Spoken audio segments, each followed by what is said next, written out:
ഇപ്പോൾ സോഷ്യൽ മീഡിയയിലൊക്കെ ഏറെ ചർച്ച ചെയ്യപ്പെട്ടുകൊണ്ടിരിക്കുന്ന മറ്റൊരു വിഷയമാണ് ആഷി, അതേസമയം ജാസി.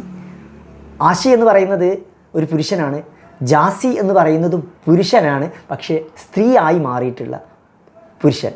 പക്ഷേ അവർ തമ്മിൽ വിവാഹം കഴിച്ചു എന്ന് പറയുന്നു. പക്ഷേ യഥാർത്ഥത്തിൽ ഇതിൻ്റെ വിഷയത്തിൽ ആ ജാസിയുടെ ഭർത്താവാണ്, അല്ലെങ്കിൽ ഈ ഇന്ത്യൻ നിയമപ്രകാരം അതായത് ആണും തമ്മിൽ വിവാഹം കഴിക്കാൻ പറ്റും എന്നുള്ളൊരു ലൈസൻസൊക്കെ ഈ അടുത്ത കാലത്തായത് കൊടുത്തതിൻ്റെ പേരിൽ ഒരുപാട് കുടുംബങ്ങൾ നശിച്ചു പോയിട്ടുണ്ടെന്നതാണ് യഥാർത്ഥം.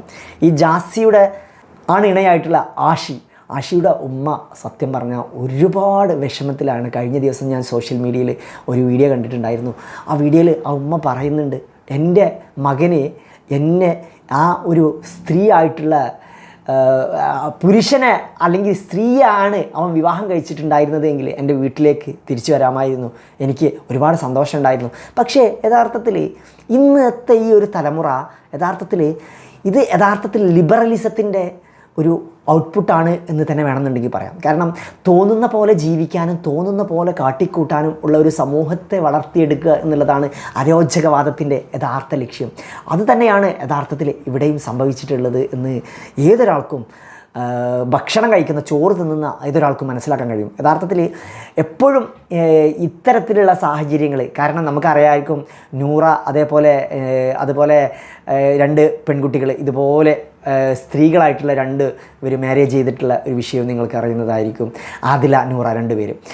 ഇതേപോലെ തന്നെ അവർ 2 പേരുടെ വീട്ടുകാരും എതിർപ്പിലാണ്. യഥാർത്ഥത്തിൽ നമ്മൾ ചിന്തിച്ച് നോക്കേണ്ടതെന്നറിയോ, നമ്മളൊരു സ്ത്രീയെ വിവാഹം ഒരു പുരുഷൻ കഴിച്ചു എന്ന് വിചാരിക്കുക, ഇനി വാട്ടവർ ഏത് മതത്തിലുള്ളതാവാം, അല്ലെങ്കിൽ ഒരു സ്ത്രീ ഒരു പുരുഷനെ വിവാഹം കഴിക്കാം, ഏത് മതത്തിലുള്ളതാവാം. പക്ഷേ സ്ത്രീയും പുരുഷനുമല്ലാത്ത ഒരു പുരുഷൻ സ്ത്രീയായി മാറിയിട്ടുള്ള ഒരാളെയും സ്ത്രീ പുരുഷനായി മാറിയിട്ടുള്ള ഒരാളെയും വിവാഹം കഴിക്കുന്ന സമയത്ത് ഇത് ഒരിക്കലും ഇന്നത്തെ സൊസൈറ്റിയിൽ ഇതിനെ പ്രകൃതി വിരുദ്ധത എന്ന് തന്നെ തീർച്ചയായിട്ടും നമുക്ക് ചിത്രീകരിക്കാൻ പറ്റും. ഇത് ഏറ്റവും കൂടുതൽ ലോകത്ത് തന്നെ കണ്ടുവരുന്നത് പാശ്ചാത്യൻ രാജ്യങ്ങളുണ്ട്. അതുപോലെ തന്നെ പാശ്ചാത്യൻ രാജ്യങ്ങളിൽ അവരൊരു സംസ്കാരത്തിൻ്റെ, കാരണം ഇത് ഏറ്റവും കൂടുതൽ കണ്ടുവരുന്നത് ലിബറലിസം തലക്ക് പിടിച്ചിട്ടുള്ള ഒരു സമൂഹത്തിലാണ് ഏറ്റവും കൂടുതൽ ഉള്ളത്. കാരണം യൂറോപ്പിലും അതുപോലെ ഇന്തോനേഷ്യയിലൊക്കെ പെൺകുട്ടികളെ വിവാഹം കഴിക്കാതെ ആൺകുട്ടികളെ തന്നെ വിവാഹം കഴിക്കുന്ന പുരുഷന്മാരായിട്ടാണ് ഉള്ള ഒരു സാഹചര്യമാണ്. യഥാർത്ഥത്തിൽ ഈ ആഷിയുടെ ഉമ്മ യഥാർത്ഥത്തിൽ വളരെ പ്രയാസത്തിലാണ് പറയുന്നത്.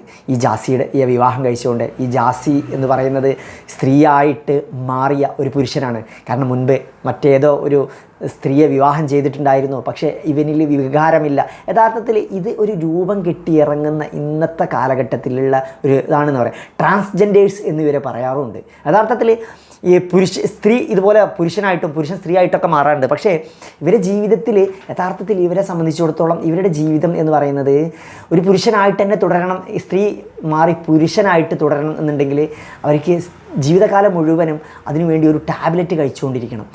അതേ സമയം സ്ത്രീ ആയി മാറുമ്പോഴാണെങ്കിലും ഒരു ടാബ്ലറ്റ് കഴിച്ചുകൊണ്ടിരിക്കണം. ആ ടാബ്ലറ്റ് അവരുടെ സൗണ്ട് മാറ്റും, എല്ലാം മാറ്റുമെങ്കിലും ഈ അടുത്തിടെയായിട്ട് എന്നൊരു ട്രാൻസ്ജെൻഡർ മെന്ന് ആയിട്ടുള്ള ഒരാളെന്നോട് പറഞ്ഞാൽ എന്താ അറിയോ, ഞങ്ങൾക്ക് ഇങ്ങനെയൊക്കെ ആണെങ്കിലും ഞാൻ പറഞ്ഞു നിനക്കൊരു കുട്ടി ഉണ്ടാവുക ഇങ്ങനെ ഒരു വിവാഹം കഴിച്ചാലെന്ന് ചോദിച്ചപ്പോൾ എന്നോട് പറഞ്ഞത് എനിക്ക് ഇതിന് ഉള്ള ഒരു ടെക്നോളജി മാത്രം കണ്ടെത്തിയിട്ടില്ല എന്നാണ് പറഞ്ഞത്. പക്ഷേ ഒരിക്കലും കഴിയില്ല. കാരണം പ്രകൃതി വിരുദ്ധമായിട്ട് നമ്മളെ ജീവിതം ശരീരം മാറ്റിക്കഴിഞ്ഞാൽ അതിന് കഴിയില്ല യഥാർത്ഥത്തിൽ.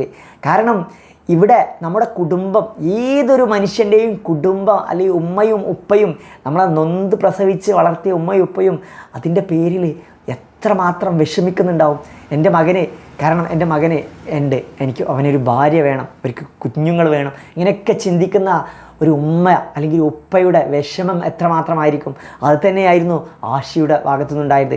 ചില കുടുംബത്തിൽ യഥാർത്ഥത്തിൽ ഇതൊന്നും തെറ്റല്ല എന്ന് മനസ്സിലാക്കിക്കൊണ്ട് ചില ഉമ്മമാരും ഉപ്പമാരും ഇത് അംഗീകരിച്ചു കൊടുക്കുന്ന സമൂഹവും ഇന്നുണ്ട്. പക്ഷേ ആഷിയുടെ ഉമ്മ അത്തരത്തിലല്ല എന്നുള്ളതാണ് യാഥാർത്ഥ്യം. കാരണം ആഷിയുടെ ഉമ്മ എത്രമാത്രം വേദനിക്കുന്നുണ്ട് എന്നറിയണമെന്നുണ്ടെങ്കിൽ എന്നുണ്ടെങ്കിൽ നമുക്ക് അതുപോലെ നമുക്കൊരു മകനുണ്ടായിട്ട് അല്ലെങ്കിൽ ഒരു മകളുണ്ടായിട്ട് അവന് മറ്റൊരു ലിംഗം മാറി പെട്ടെന്ന് എൻ്റെ ഒരു മകന് പറയാണ് ഞാനൊരു സ്ത്രീയാണ്, അല്ലെങ്കിൽ എൻ്റെ മകൾ പറയാണ് ഞാനൊരു പുരുഷനാണ്, എനിക്ക് ഒരു പുരുഷനെ വിവാഹം കഴിക്കണം, അല്ലെങ്കിൽ എൻ്റെ മകൾ സ്ത്രീയാണെങ്കിൽ എനിക്കൊരു സ്ത്രീയെ വിവാഹം കഴിക്കണം എന്ന് ചിന്തിക്കുമ്പോഴേ അത് നമ്മളാ സൈഡിൽ നിന്ന് ചിന്തിച്ച് നോക്കിയാൽ മതി. ഒരിക്കലും ഇതിനെയൊന്നും നമ്മുടെ ഭരണമൊന്നും നമ്മളെ രാഷ്ട്രീയ ആധിപത്യമൊന്നും ഒരിക്കലും ഇതിന് അംഗീകരിച്ച് കൊടുക്കാൻ പാടില്ലായിരുന്നു എന്നാണ് യഥാർത്ഥത്തിൽ.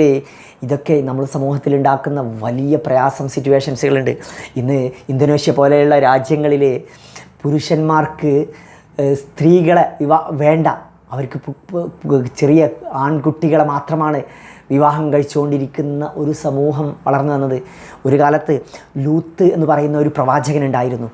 ആ പ്രവാചകൻ്റെ സമൂഹം മുഴുവനും ഇത്തരത്തിൽ ഉള്ള കാരണം അതായത് സ്വവർഗരതിയെ പ്രോത്സാഹിപ്പിക്കുന്ന ഒരു സമൂഹമായിരുന്നു. പക്ഷേ അതുകൊണ്ട് തന്നെ ആ സമൂഹം പിന്നീട് വലിയ നാശത്തിലേക്ക് വിതച്ചു. പിന്നീട് ആ സമൂഹം തന്നെ നശിച്ചു പോകുന്ന, ദൈവം ആ സമൂഹത്തെ നശിപ്പിച്ചു എന്നാണ് യഥാർത്ഥത്തിൽ വേദഗ്രന്ഥങ്ങളിൽ അറിയപ്പെടുന്നത്. മുസ്ലിം ഖുർആനിലൊക്കെ അതിനെക്കുറിച്ച് പറയുന്നത്. കാരണം എപ്പോഴും ഇത്തരത്തിലുള്ള സുവർഗരതിയും ഇത്തരം ഇതിനൊക്കെ പ്രോത്സാഹിപ്പിക്കുന്നത് അത് വലിയ നാശത്തിലേക്ക് ഇതാവും. കാരണം നമ്മൾ ആലോചിച്ച് നോക്കൂ, ഒരു എത്രമാത്രം ഒരു സമൂഹം അധപ്പതിച്ചു പോകും, എത്രമാത്രം ഒരു ഉമ്മ.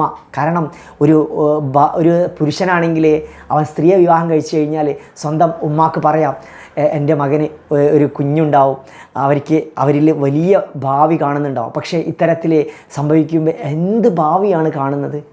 അതുകൊണ്ടൊക്കെ തന്നെയാണ് ചില കാരണങ്ങൾ കൊണ്ടൊക്കെ തന്നെയാണ് ഒരു പക്ഷേ ഇസ്ലാം മതം ദത്ത് എന്ന് പറയുന്നത്, അതായത് അഡാപ്റ്റേഷൻസിനെ ഒരിക്കലും ഇസ്ലാമികപരമായിട്ട് ദത്തിനെ അംഗീകരിക്കാതിരിക്കുന്നത് എന്ന് വേണമെങ്കിൽ പറയാം. കാരണം ഒരിക്കലും സ്വന്തം രക്തത്തിലുണ്ടായ കുഞ്ഞ് അല്ല എങ്കിൽ ഒരിക്കലും അത് സ്വന്തം കുഞ്ഞായിട്ട് മാറില്ല എന്നുള്ളത് സത്യം തന്നെയാണ്. യഥാർത്ഥത്തിൽ ഇന്നത്തെ സമൂഹം വളരെ അരോചകവാദത്തിലേക്ക് പോകുമ്പോൾ ഇന്ന് നമ്മൾ ആഷിയുടെ ഉമ്മയെ കണ്ടെങ്കിൽ ഇത്തരം ഉമ്മമാർ ഇനിയും വലിയ പ്രയാസങ്ങൾ നമ്മോട് ഇങ്ങനെ പറഞ്ഞുകൊണ്ട് ഇത്തരം സാഹചര്യങ്ങൾ നമ്മുടെ ലോകത്തെ ഇത് നശിപ്പിച്ചു കൊണ്ടിരിക്കും എന്നുള്ളതും വലിയ ദുരന്തങ്ങൾ സമൂഹത്തെ വേട്ടയാടുക കൂടെ ചെയ്യും എന്നും നമ്മൾ മനസ്സിലാക്കണം. നമ്മൾ ചിന്തിക്കുന്നുണ്ടാവും പ്രകൃതി ദുരന്തങ്ങളൊക്കെ നമ്മളെ വേട്ടയാടുന്നത് എന്തുകൊണ്ടാണെന്ന്. യഥാർത്ഥത്തിൽ നമ്മൾ പ്രകൃതിക്ക് നിയന്ത്രിതമല്ലാത്ത, പ്രകൃതിക്ക് അനുകൂലമല്ലാത്ത കാര്യങ്ങൾ ചെയ്യുമ്പോൾ പ്രകൃതി പല പ്രതിഭാസങ്ങളും കാണിക്കും.